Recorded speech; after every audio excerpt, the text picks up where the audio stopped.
হুগলি জেলার গ্রামীণ পুলিশের জাঙ্গিপাড়া থানা এলাকার মান্দারাম দিনলাসে বেআইনিভাবে জমি মাটি কাটার অভিযোগ আসছিল বেশ কিছুদিন ধরে। আজ শুক্রবার হুগলি জেলার গ্রামীণ পুলিশের জাঙ্গিপাড়া থানার পুলিশ দিলখাস এলাকায় গিয়ে মাটি কাটা বন্ধ করে দিলেন। এর পাশাপাশি একটি জেসিবি সহ চালককে গ্রেফতার করেন।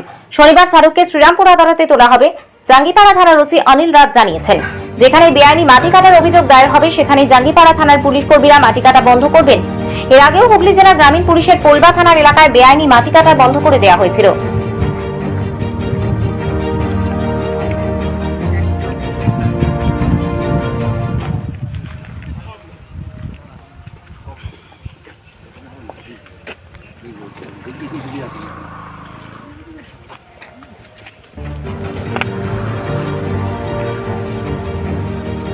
যাই